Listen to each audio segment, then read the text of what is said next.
ओम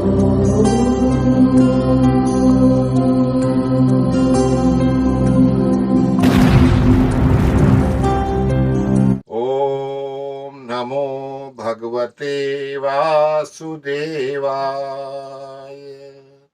आप सभी मित्रों का आदर्श धर्म सनातन धर्म यूट्यूब चैनल के अनसुने रहस्यमय वैदिक कालीन पौराणिक कथा प्रसंगों की महर्षि दधीची श्रृंखला में हार्दिक स्वागत है।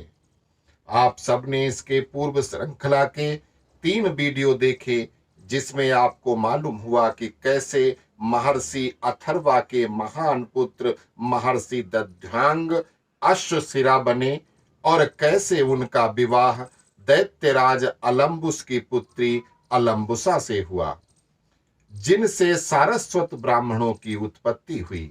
तत्पश्चात उन्होंने इंद्र से मधु विद्या सीखकर लोक कल्याण में वो लग गए और फिर शिव जी को गुरु बनाकर संसार की सारी विद्याएं सीख ली। इसके बाद भगवान नारायण की कई हजार वर्ष तक तपस्या किया और भगवान नारायण प्रकट हुए और उनको नारायण कवच प्रदान किया। अब उससे आगे इसके पूर्व की आगे की कथा शुरू करें। आप लोगों से अपील करते हैं कि जिन लोगों ने अभी तक इस चैनल को सब्सक्राइब नहीं किया है, कर लें और ये सोशल मीडिया पर पहली बार प्रस्तुत सही और प्रामाणिक जानकारी सभी सनातनी बंधुओं तक पहुंचाने में हमारे सहभागी बनिए।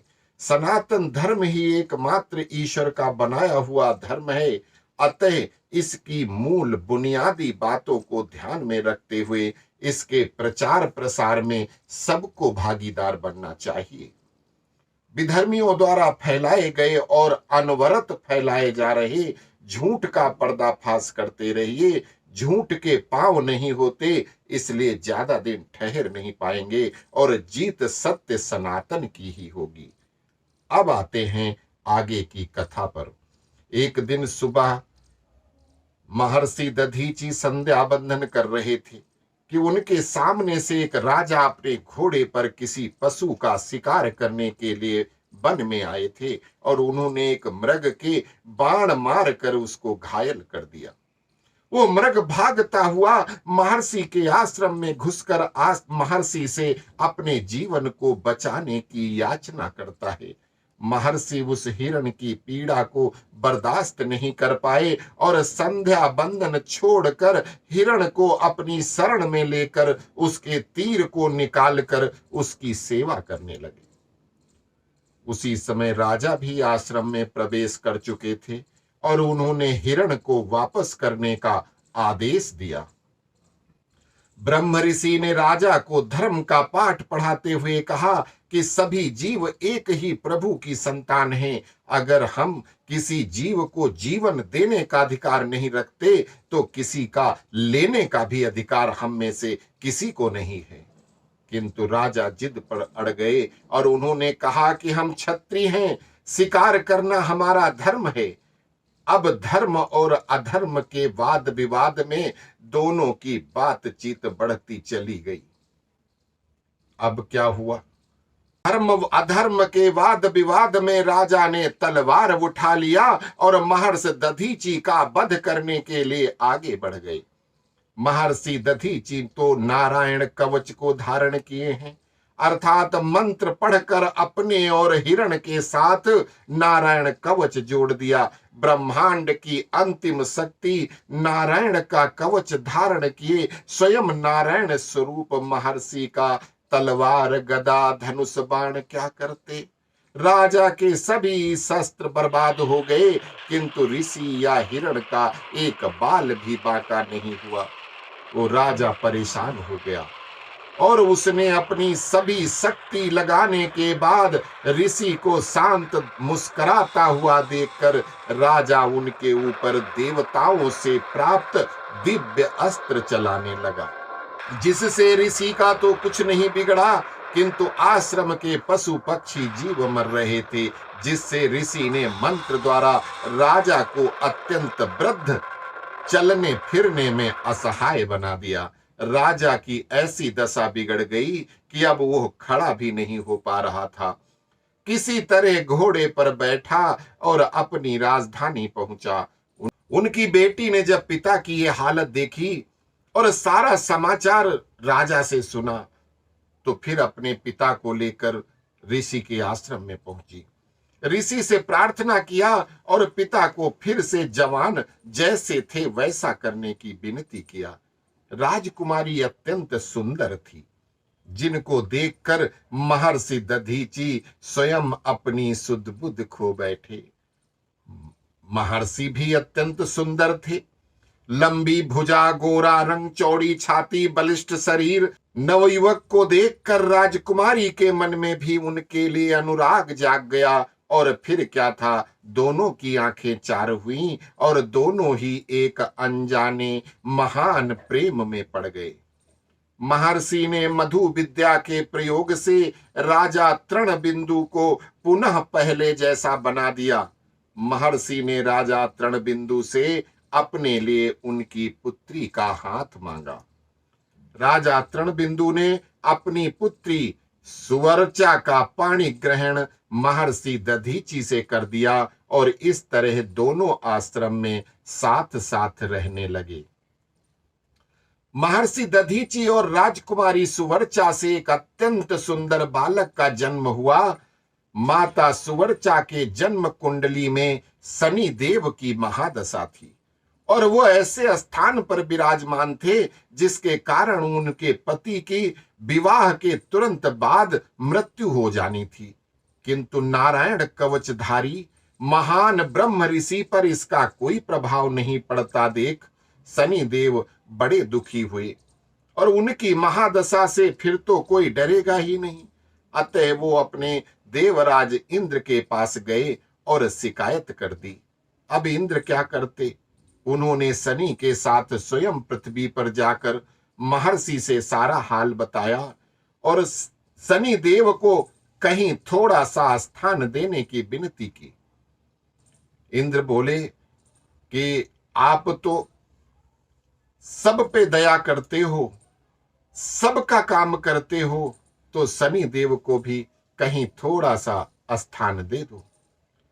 अब गुरु का आदेश था, क्योंकि दधीची के गुरु इंद्र भी हैं, उनसे मधु विद्या सीखी थी, तो गुरु का आदेश था, इसलिए शनि देव को सप्ताह में एक दिन के लिए अपनी कुंडली में रहने का स्थान प्रदान कर दिया। उधर महर्षि तुष्टा द्वारा उल्टा मंत्र जपने के कारण उनको सुपुत्र की जगह कुपुत्र वृत्तासुर नामक राक्षस पैदा हुआ था, जो बड़ा दुष्ट प्रवृत्ति का था। उसने अपने पिता के कहे अनुसार ब्रह्मा जी की कठोर तपस्या किया। उधर राजा तृणबिंदु द्वारा जब सभी दिव्यास्त्र चलाए गए थे, तो जो अपने लक्ष्य का भेद करके पुनः जिस देवता के होते थे वहां वापस चले जाते थे। किंतु जब राजा तृणबिंदु वो बाण, वो दिव्यास्त्र चला रहे थे, तो उनका लक्ष्य तो नारायण कवचधारी स्वयं दधीची ऋषि थे, तो उन दिव्यास्त्रों का उनके ऊपर कोई असर हो ही नहीं सकता था। जब वो देवताओं के अस्त्र उनके पास आते थे, तो वो मंत्र द्वारा, नारायण कवच के मंत्रों के द्वारा उन दिव्यास्त्रों को अपने शरीर में लेते जा रहे थे और ऐसा करके एक एक करके सभी दिव्यास्त्र मंत्र द्वारा अपने शरीर में ले चुके थे, जिससे कोई भी दिव्य अस्त्र बचा ही नहीं था। सभी महर्षि की हड्डियों में समा चुके थे। अब वृत्तासुर को कैसे मारा जाए? तो क्या हुआ, अब उसकी मृत्यु किसी ऐसे वैसे अस्त्र शस्त्र से तो हो नहीं सकती थी, मंत्र से नहीं, शस्त्र से नहीं हो सकती थी। उसने स्वर्ग पर आक्रमण करके सभी देवताओं को स्वर्ग से निष्कासित कर दिया। देवासुर संग्राम में देवता किसी भी दिव्य अस्त्र को प्रकट नहीं कर पाए और बुरी तरह से हार गए। दिव्य अस्त्र कहां गए, यह किसी को मालूम नहीं।